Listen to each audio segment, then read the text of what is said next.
Super Smash Bros. Had quite the year. It certainly wasn't what I expected at the start. In fact, the start of 2020 began with Smash controversy in the form of Byleth. However, it wasn't just DLC that caused a stir within the world of Smash.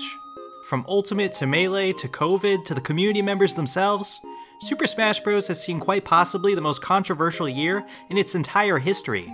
And today I'm here to break it all down. So let's jump all the way back to January, which feels like 10 years ago, and the conclusion of the first Fighters Pass. Yeah, if you can believe it, Byleth's reveal was this year. Fighter Pass Volume 1 was full of major inclusions. The third-party representation started with Joker and went all the way through with Terry, so it was a non-stop whirlwind of hype. Naturally, with a list this diverse, expectations were high for the finale. And what we got was not only an in-house Nintendo rep, but a rep from what many consider to be the worst possible source for new characters at this point, Fire Emblem. Oh god, Fire Emblem? Another Fire Emblem character? Sakurai, you gotta be fucking kidding me! How many more Fire Emblem characters are you gonna put in this game?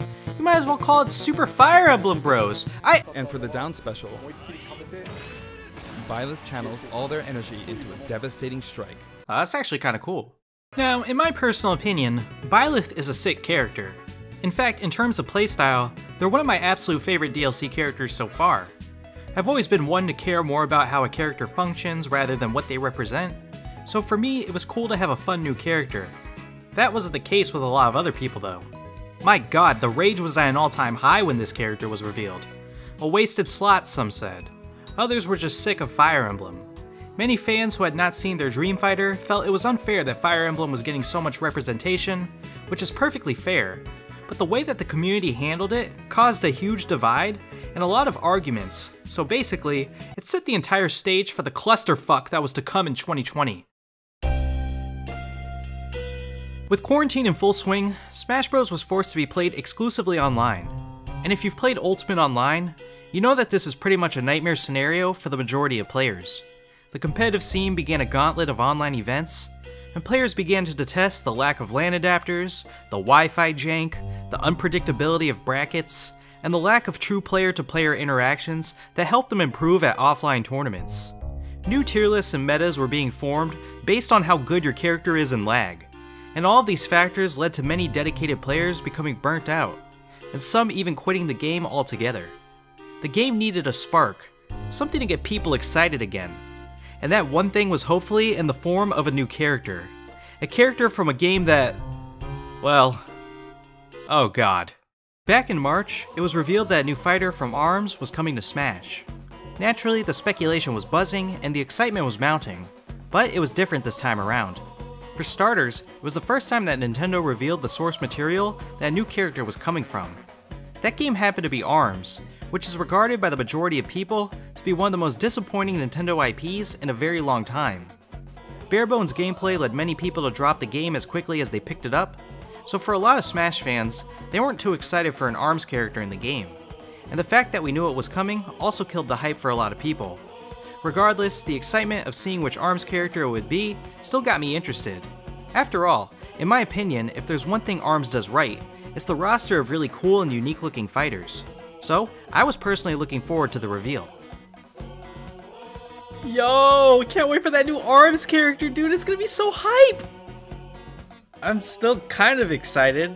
Not gonna lie, I'm not nearly as excited as I was a month ago. I genuinely could not care less at this point about that ARMS character. At long last, after 3 months of waiting, Min Min was finally revealed. In what was possibly the most stylized trailer yet, we got to see Challenger Pack 6 in all of her glory. And then online, we got to see her F-Smash over and over and over and over and over and over and over. Yeah, Min Min as a character did not bring the hype for most people. Sure, there are dedicated Min Min players, but for many, it was just a she's in the game type of character and they moved on. For others, the hype was dead the moment Nintendo said ARMS was coming. Regardless, a new character was in, there were new character buffs to enjoy, and the game was moving forward into the summer with the hopes of another reveal, and quarantine hopefully coming to an end soon. But what happened next would change the landscape of Super Smash Bros. Forever. In July, everything revolving around the game itself came to a halt when it was revealed that a group of former top players and prominent commentators were all committing acts that, frankly, I'm still disgusted and shocked by. For those unaware, these people participated in many counts of sexual misconduct. It was a huge story that was picked up by national news, Nintendo made a statement on it, and obviously these people have been banned.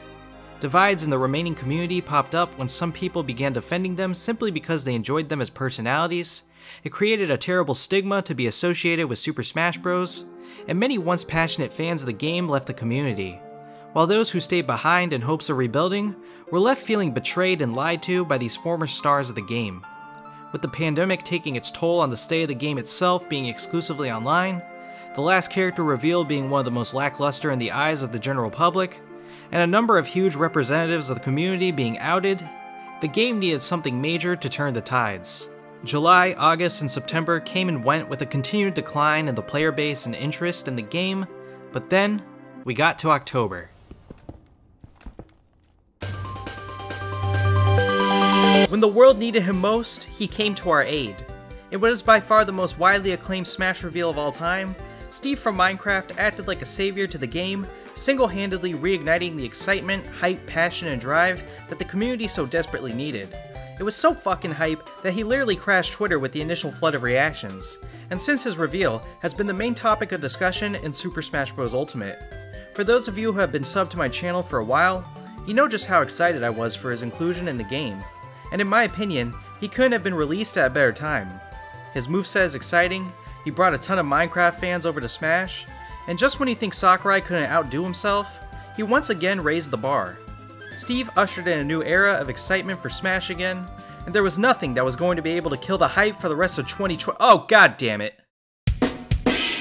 Honestly, I talked about this enough already in my last video, but it's still a main issue right now and topic of discussion. It's just one of the many things Nintendo has done this year that have made fans question them, and if you want more details as to why people are upset by this decision, I recommend you check out my last video.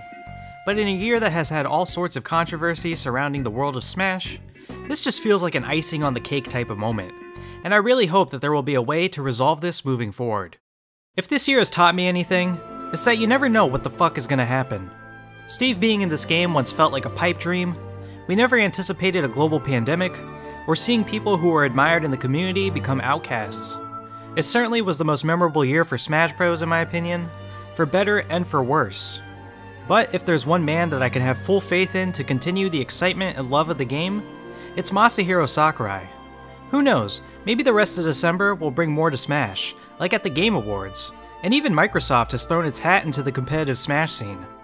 As someone who loves this game and community, I only have hope for the future, and I encourage all fans of this game to work together to ensure an amazing 2021. As always, thanks for watching. Like I mentioned before, I have a new podcast channel that I'm working on with the network and some other creators, so please check that out in the description if you're interested in supporting it. I'll see you all in the next video. Have a great day. Deuces!